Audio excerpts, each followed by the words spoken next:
2 Samuel, capítulo 16. Davi passou para o outro lado do Monte das Oliveiras e ali se encontrou, de repente, com Ziba, o empregado de Mefibosete.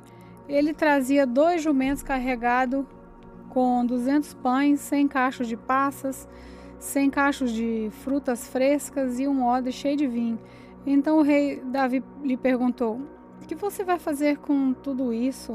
Ziba respondeu: "Os jumentos são para a família do rei montar, o pão e as frutas para os homens comerem, e o vinho é para eles beberem quando ficarem cansados no deserto."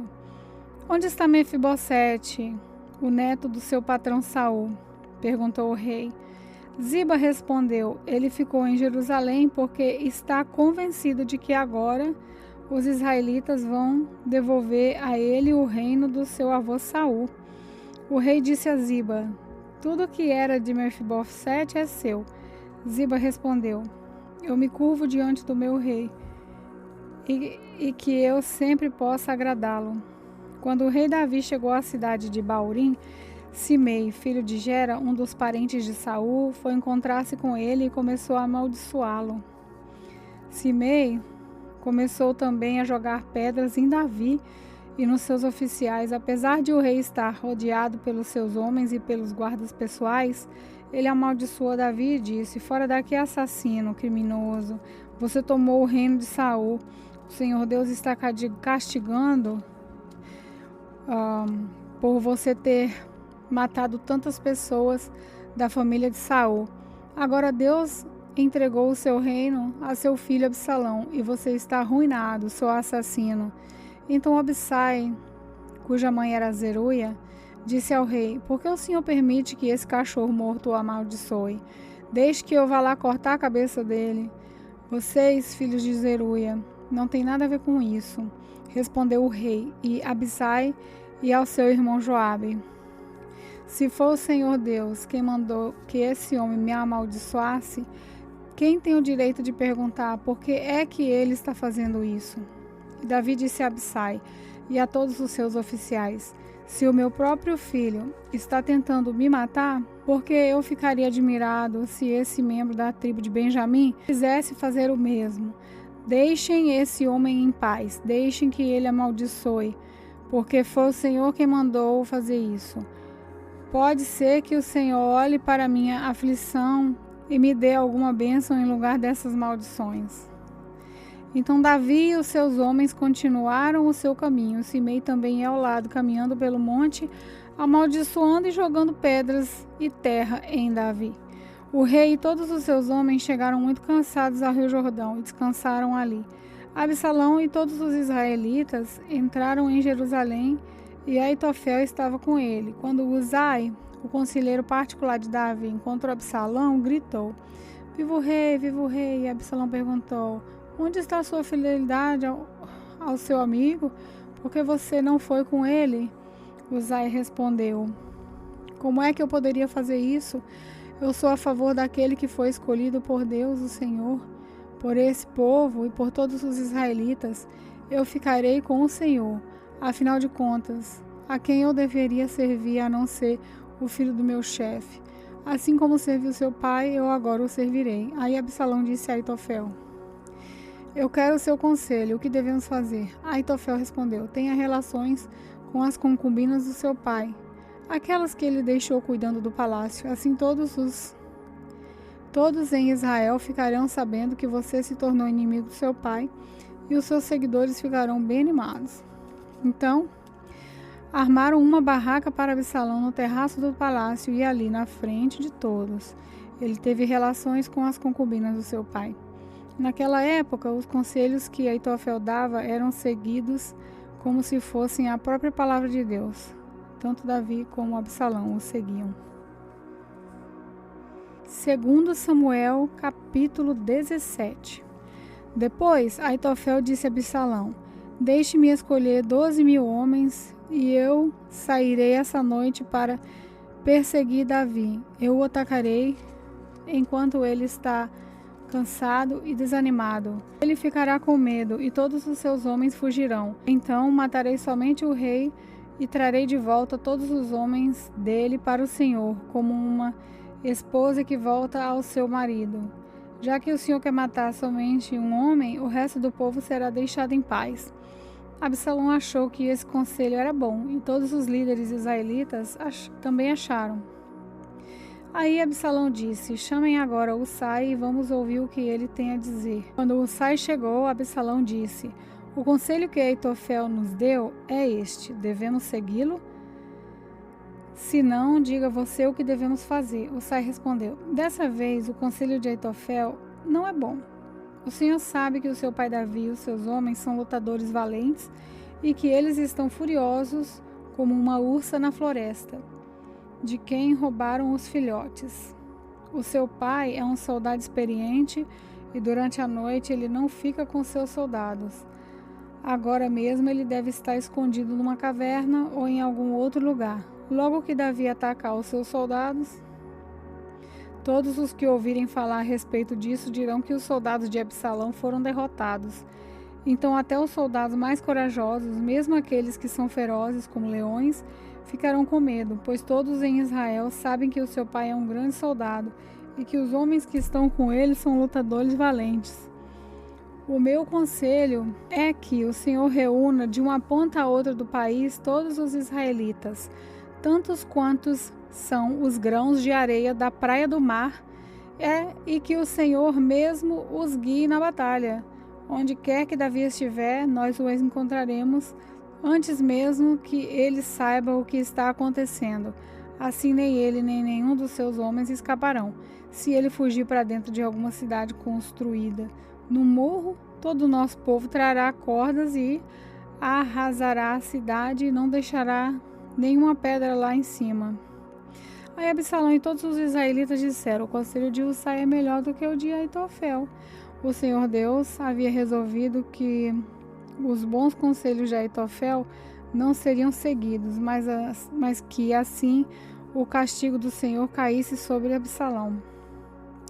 Então Husai contou aos sacerdotes Zadok e Abiatar o conselho que tinha dado a Absalão e aos líderes israelitas, e também o conselho que Aitofel tinha dado, e disse: agora mandem depressa uma mensagem a Davi dizendo a ele que não passe a noite nos caminhos do deserto, que Davi atravesse o rio Jordão imediatamente, para que ele e os seus homens não sejam todos destruídos. Jonatas e Aimás estavam esperando perto da fonte de Rogel, porque não queriam se arriscar a serem vistos. Entrando na cidade, uma empregada ia lá de vez em quando e informava sobre o que estava acontecendo. Então eles iam contar ao rei Davi, mas dessa vez um rapaz o viu e contou a Absalão. Então Jonatas e Aimás foram depressa para a casa de um certo homem na cidade de Baurim. Havia um poço perto da casa e eles entraram dentro dele. A esposa do homem pegou uma coberta, estendeu sobre a boca do poço e em cima dela espalhou cereais socados para que ninguém pudesse perceber nada. Os oficiais de Absalão chegaram lá e perguntaram à mulher: onde estão Aimás e Jonatas? Eles atravessaram o rio? Respondeu ela. Aí os homens os procuraram, mas não conseguiram achar, então voltaram para Jerusalém. Depois que eles foram embora, Aimás e Jonatas saíram do poço e foram avisar o rei Davi. Contaram o que Aitofel tinha planejado contra ele e disseram: atravesse o rio depressa. Então Davi e os seus homens começaram a atravessar o rio Jordão. E ao nascer do dia, todos eles já haviam atravessado. Quando Aitofel viu que o seu conselho não tinha sido seguido, arreou o seu jumento e voltou para sua cidade. E depois de pôr os seus negócios em ordem, enforcou-se e foi sepultado no túmulo do seu pai. Quando Absalão e os seus soldados atravessaram o rio Jordão, Davi já havia chegado à cidade de Manaim. Absalão tinha colocado Amasa no comando do seu exército no lugar de Joabe. Amasa era filho de um homem chamado Itra, o israelita. A mãe dele era Abigail, filha de Nas, a irmã de Zeruia e mãe de Joabe. Absalão E os israelitas acamparam na terra de Gileade. Quando Davi chegou a Maanaim, encontrou com Zobe, filho de Nás, da cidade de Rabá, em Amon, com Maquir, filho de Amiel, da cidade de Lodebar, e com Barzilai, que era da cidade de Rogelim, em Gileade. Eles levaram bacias, vasilhas de barro, camas e também alimentos para Davi e os seus homens. Levaram também trigo, cevada, farinha, feijão, grãos torrados, ervilha, mel, queijo, coalha e algumas ovelhas.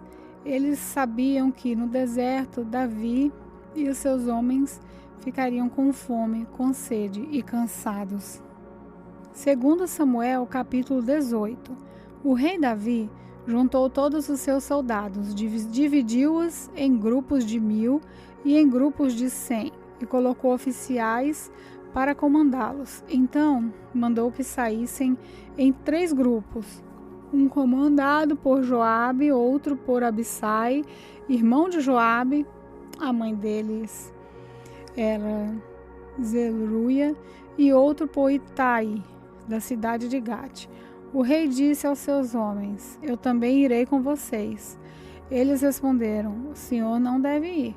Se formos obrigados a fugir, ou se os inimigos matarem a metade do nosso exército, isso não fará nenhuma diferença para eles.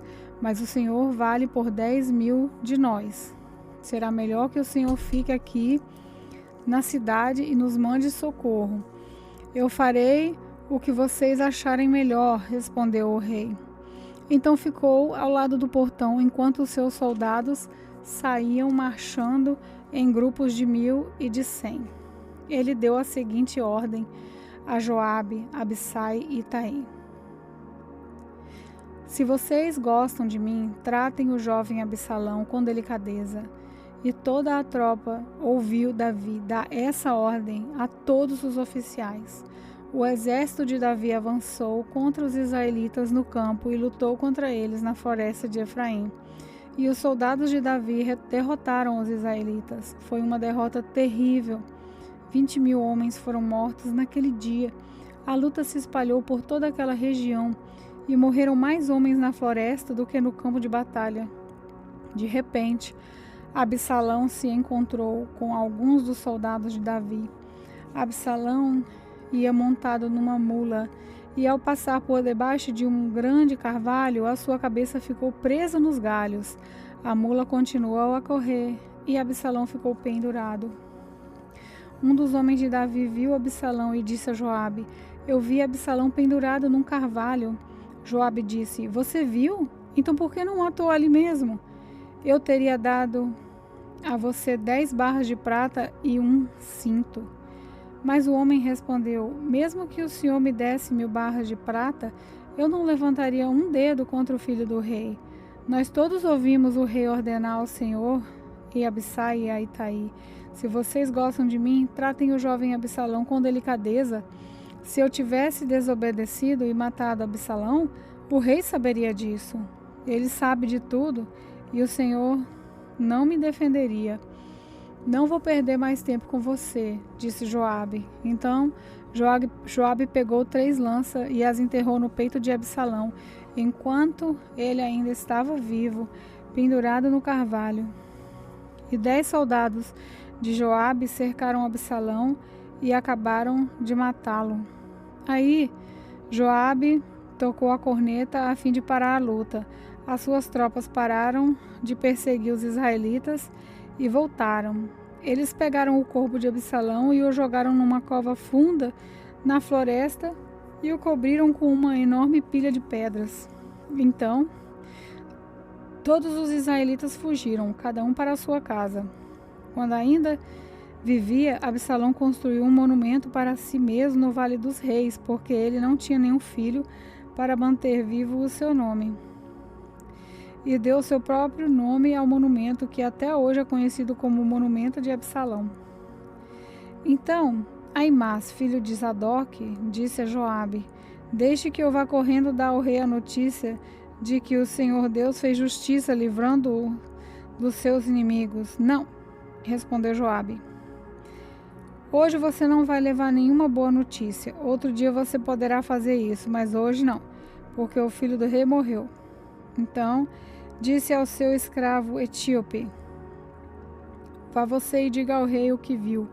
O escravo curvou-se diante de Joabe e saiu correndo. Aimás insistiu: Por favor, deixe-me levar as notícias também, não importa o que aconteça. Por que você quer fazer isso, meu filho? Perguntou Joabe. Você não receberá nenhuma recompensa por isso. Aconteça o que acontecer, eu quero ir, repetiu Aimás. Então vai, respondeu Joabe. Aí ele saiu correndo pela estrada do vale do rio Jordão e passou na frente do escravo etíope.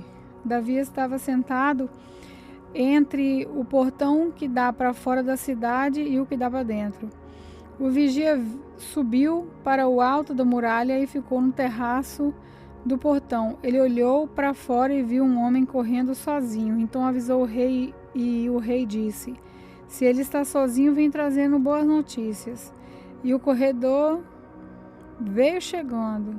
Então o vigia viu outro homem correndo sozinho e gritou para o guarda do portão: Veja, vem vindo outro homem correndo. Esse também estava trazendo boas notícias, respondeu Davi. O vigia disse: Pelo jeito de correr, o primeiro homem deve ser Aimás, filho de Zadok.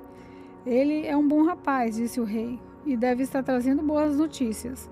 Aimás gritou para o rei: Tá tudo bem? Então ajoelhou-se e diante dele encostou o rosto no chão, dizendo: Que o Senhor seu Deus seja louvado, pois lhe deu a vitória sobre aqueles que se revoltaram contra o Senhor.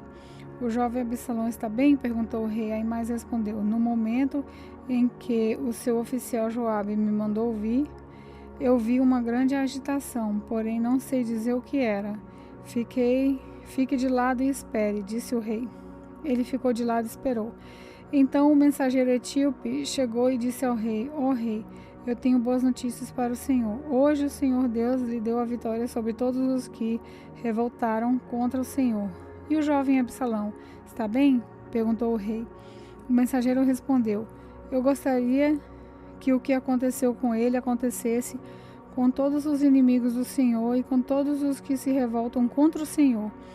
Então o rei ficou profundamente triste, saiu à sala que ficava por cima do portão e começou a chorar. Ele andava para lá e para cá e gritava: meu filho Absalão, Absalão, meu filho, eu preferia ter morrido no seu lugar, meu filho.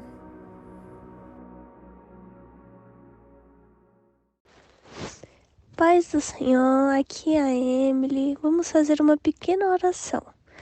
Senhor Deus, muito obrigado por revelar a sua palavra para os nossos corações, que essa palavra esteja guardada em nossos corações e que a gente não só ouça, mas também pratique.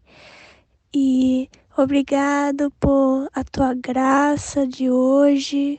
Em nome de Jesus, amém.